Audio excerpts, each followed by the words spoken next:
Here we're asked to solve 3 tangent squared x minus 1 equals 0. No other instructions. Find all the solutions. So we have to assume that the domain is unlimited, negative infinity to infinity.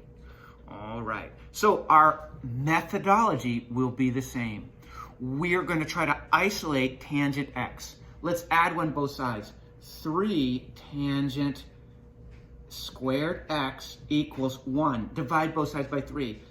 Tangent squared x equals 1/3. Take the square root of both sides. Careful!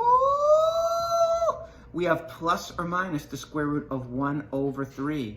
Tangent x equals, don't forget the plus or minus, that's the square root of 1 over the square root of 3 if you know your algebra. Tangent x is plus or minus 1 over the square root of 3 because the square root of 1 is 1. Let's rationalize this by multiplying by root 3 over root 3. Notice, again, I see that technique of introducing a fraction equal to 1. I'm not changing anything. Plus or minus root 3 over, inside the radical times inside the radical will give us root 9, which is 3. So here I've isolated my trig function, and now I'm ready to go. Notice what we'll have here. If we graph this, right?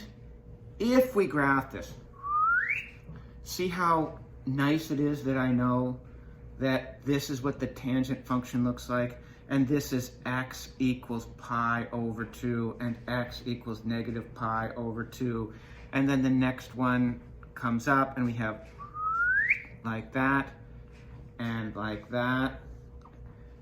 So now we're looking for, where does this graph, I've just graphed this, now let's graph this. Plus root 3 over 3 is going to be a horizontal line. Minus root 3 over 3 is a horizontal line. So look at all of these intersection points.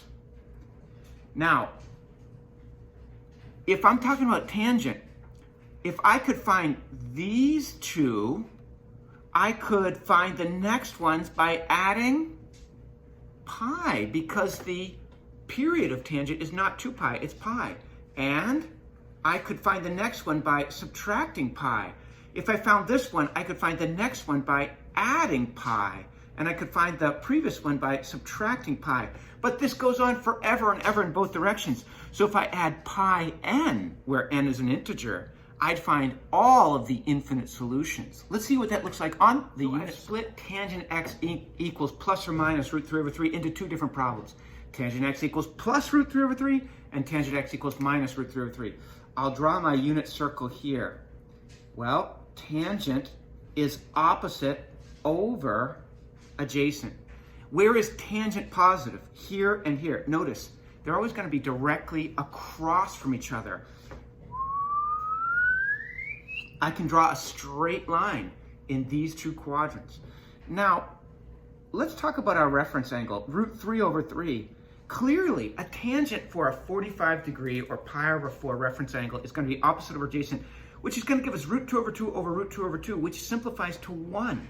So I know that root 3 over 3 has nothing to do with the 45, 45, 90 triangle. It has to either be pi over 6, which would be 1/2 root 3 over 2, 1, if I put that on a unit circle, or it's got to be pi over 3, which would be, an opposite would be root 3 over 2, 1/2 would be adjacent, and 1. So let's look at it. If the reference angle is pi over 6, I'm going to have 1/2 over root 3 over 2. So if I consider this one here, I'm going to have 1/2 opposite over adjacent. Keep, change, flip would be 1/2 times 2 over root 3. Cancel, cancel, which is 1 over root 3. And when I rationalize by multiplying by root 3 over root 3, as you saw, that would give us root 3 over 3. Ah, okay. So for that little reason there, I'm going to say this angle must be pi over 3, and this angle must be pi over 6, right? We just said that. Pi over 6 and pi over 6. So that forces this to be 1/2 and root 3 over 2 and 1. So this is negative 1/2, and this is negative root 3 over 2, and this is 1. So from this perspective, where is tangent equal to root 3 over 3? Here in the first quadrant, x, the angle, is equal to pi over 6 And here in the third quadrant, x is equal to, well, if this is 6 pi over 6, or 1 pi, and I add one more, I'm going 6 pi over 6 plus one more, then I have 7 pi over 6. Now, you could take each of these and say plus 2 pi n plus 2 pi n, where n is an integer.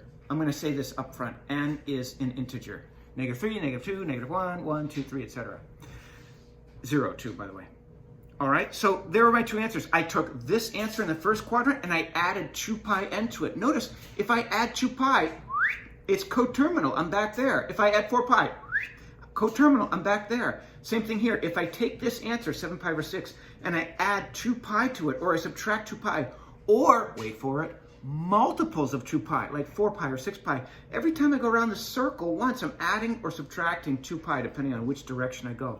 So I can simply and blindly take this answer and add 2 pi n, because I had an unlimited domain. And I can take this answer and add 2 pi n, because I had an unlimited domain. That's the most straightforward way I could say to do this. Let's consider tangent x equals -√3 over 3. So still ask myself, where is tangent negative? A, S, T, C. Well, I know it's positive here and here, so tangent is negative here and here. Look, with the tangent, you can always just draw a line straight across. Now, I need to have my triangles involve the x-axis. So I go down, and there's my triangle with part of it in the x-axis, and I go up. So there's my triangle with part in the x-axis. For reasons we just saw, opposite will be 1/2, and adjacent will be √3 over 2. In this case, because I'm going from 0, 0, that's negative. And here, opposite will be -1/2. Why? Because I'm going down to this point. And this will be positive √3 over 2. And you can see, if one of these is positive and one's negative, our ratio of opposite over adjacent will be negative. Well, that forces our reference angle here to be pi over 6 and pi over 6. I know that this is pi, otherwise known as 6 pi over 6. So here is my angle. So x is equal, it's almost to 6 pi over 6, but 1 pi over 6 short, 5 pi over 6 plus 2 pi n. Why? Because I'm finding infinite solutions. And x is equal to, well, look at this angle. It's almost to 2 pi, which is 12 pi over 6. That's another way of writing 2 pi. Almost to 12 pi over 6, but back it up 1 pi over 6 to give us 11 pi over 6. Tag on plus 2 pi n. And those are fine answers. 1, 2, 3, 4. Take each of your answers and add 2 pi n to the end, and you found all solutions, provided you say that n is an integer. You want to be a cool kid? Yeah, we all want to be cool kids. You can do this more efficiently as well. What I just showed you is just fine. You can take each of the 4 answers and tag on plus 2 pi n, where n is an integer, and you've got all your solutions. Check this out. You could also say this, x is equal to pi over 6. Now, if I say this is my answer, and I add pi to it, look where I get. I get my other answer. So pi over 6 plus pi, well, that's 6 pi over 6 plus 1 pi over 6. Oh, that's 7 pi over 6. If I added 2 pi to this, I'd be back there. So I could actually, if they're directly across the unit circle from each other, I could just pick one of them and say, well, how do I get around from here to here? I'm adding pi n, where n is an integer. Now, n can be negative as well. That would mean we'd be going in the clockwise direction. Here, I could say, well, here's my answer. X is equal to 5 pi over 6. And how do I get to 11 pi over 6? Well, 5 pi over 6 plus 6 pi over 6 gives us 11 pi over 6. So I could just add pi to get from there to there. Do you see that that's half a circle, or pi? I'm adding pi to get to the next answer. Well, how would I get back there? We'd have to add 2 pi. So if I say pi, add pi n to these, then I only have to list 2 answers.